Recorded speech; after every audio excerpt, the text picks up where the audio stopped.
Welcome dito sa original infotainment show sa buong Ilocandia. Ito ang Wake Up Ilocos! Hello, Delmar. Hi, Diana. Welcome back. Yes, it's so good to be back. It's so good to be back, of Na-miss ko course. sobra ang pag-host. Medyo matagal-tagal tayo nagpahinga. Kaya nga eh. Medyo tumababa, pumayat. Okay, actually, you're looking good. Well, thank ka. you. Yes. Yes. Sa'yo din, of course. Yes, lalo Diba?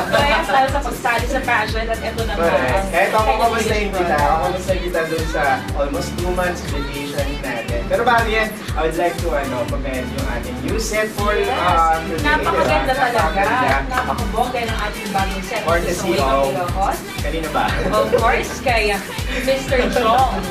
Mr. Jong Amores. Sa ating production designer, of course. Tsaka, syempre si Direk Sen and the whole staff ng Wake Up Ilocos. And Martin, of course. Ayan, so kumusta ka naman? Eto, looking good and Hinawin mo talaga na looking good ka, ha? Kailangan positive, Oo, naman diba? kailangan positive talaga.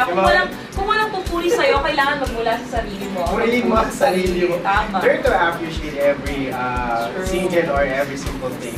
Tama nga.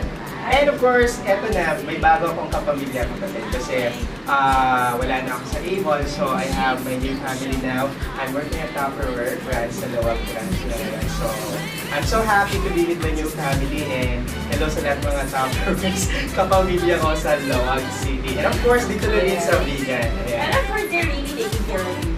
Of course. So talagang lahat ng mga kailangan mo binibigay talaga. Ikaw na talaga. Oo. Yeah, I have a good package. And one thing I like about my work now is love na love talaga ako ng mga bagong staff. We are really working as one family and of course with one goal talaga. Yes. At ikaw naman, syempre. Syempre naman, alam naman na lahat na sumali ako ng Miss Philippines. Sobrang na-excite ako kasi pinanood kita sa TV talaga. And I'm so proud of you. When I was watching you nga sa TV, grabe, parang napakaswerte ko kasi co-host ko. Thank you. And congratulations for representing Ilocandia.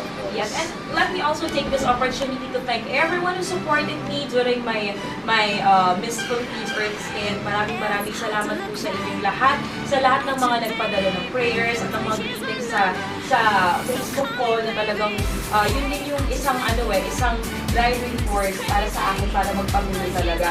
And I'm so glad na sumali din ako kasi I know you guys, marami akong natutunan. It has helped me become a better person. So talagang na-enjoy ko naman talaga. And if I'm looking at you now, just ko talagang better person. Ay, yes! And more beautiful. Salamat! Parang isang Diyosa. Last naman talaga naman. Thank you!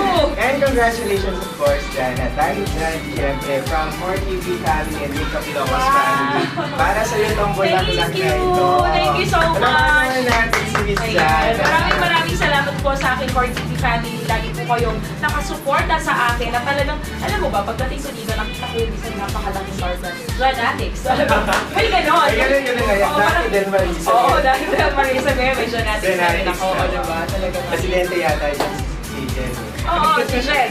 Siya ang aking manager daw. Yes, diba? yes. Siya ang aking manager. Siya ang umasikaso sa lahat. Kaya thank you so much talaga. Beyond words, talagang hindi mai-express ang aking kaligayahan at ang aking pagpapasalamat sa inyong lahat. Kasi talagang sobrang umaapaw sa aking kalooban, sa aking puso ang kaligayahan. Exactly. You're truly one of the pride of Ilocandia. Thank you so much. Yes. Okay, so Jana, ano ba ang mga kaabang-abang ngayon dito sa ating show? Isang kapamilya star ang makakatsikahan natin mamaya sa Celebrity Corner.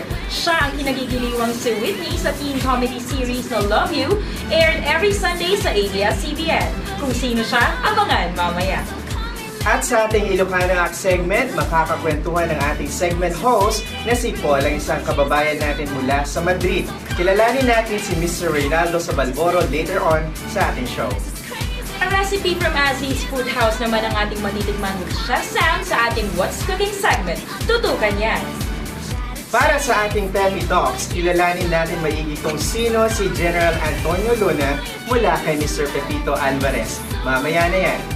All that and more dito lang sa original at hindi matatapat ang infotainment show sa buong Ilocandia. This is Wake Up Ilocos! Hey, I just met you.